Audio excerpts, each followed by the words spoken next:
شاہ ولی اللہ محدث دہلوی رحمت اللہ علیہ نے اپنی کتابوں میں فرمایا ہے کہ جو آدمی اس عمل کو کرے اور پھر اس کو شبہ ہو کہ میرا کام نہیں ہوگا تو مسلمان ہی نہیں رہتا ہو.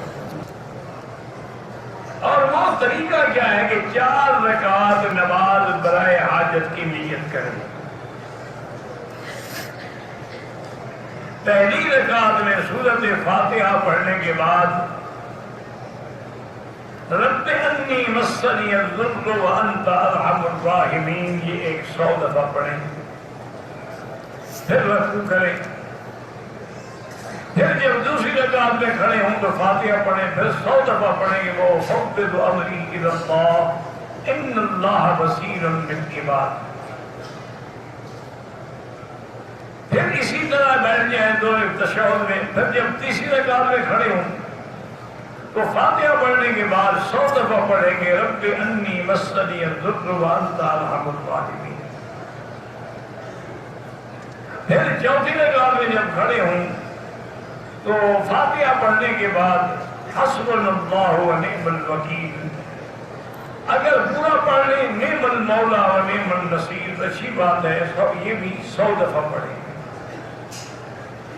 پھر اس کے بعد جب نماز ختم ہو جائے تو پھر بعض علماء نے لکھا ہے کہ سجدے کی حالت میں پڑھے رب انی مغلوب فانتصر 100 دفعہ پڑھے.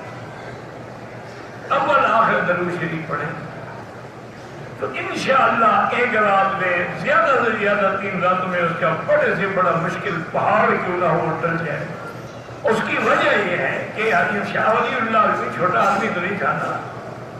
وہ آدمی ہے جس کے ذریعے وہ علم حدیث ہندوستان پہنچا ہے. وہ کہتے ہیں کہ دیکھو قرآن میں ہے کہ جب آدمی حضرت ایوب نے دعا مانگی رب انی مسنی الضر وانت ارحم الراحمین تو اللہ فرماتے ہیں فاستجب لنا. ہم نے اس کی دعا سن لی.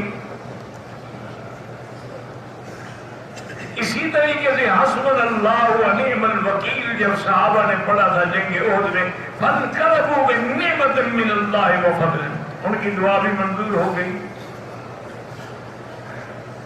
اسی لیے وہ فرماتے ہیں کہ جب اللہ کے آگے حضرت نوح نے دعا مانگی تھی رب انی مغلوب فانتصر اللہ نے دعا قبول کی اور پورے اس کافر جو تھے وہ ہلاک ہو گئے. اسی طرح جب آدمی کہتا ہے کہ فوض امری الی اللہ میں نے ہر چیز اللہ کے سپرد کر دی ہے تو اللہ اس کی دعائیں. تو کہتے ہیں قرآن میں یہ آیات ایسی ہیں کہ جن کے بعد منظوری کا حکم بھی ساتھ موجود ہے. تو اس لیے اس کے پڑھنے سے انشاءاللہ بڑے سے بڑی مشکل کیوں نہ ہو, مصیبت کیوں نہ ہو, قید ہو, مشکلات ہوں, سب حل ہو جاتی ہیں. شرط یہی ہے کہ کوشش یہ کریں کہ تہجد کے وقت پڑھیں, ورنہ عشاء کے بعد ساری رات میں کسی وقت بھی پڑھ سکتے.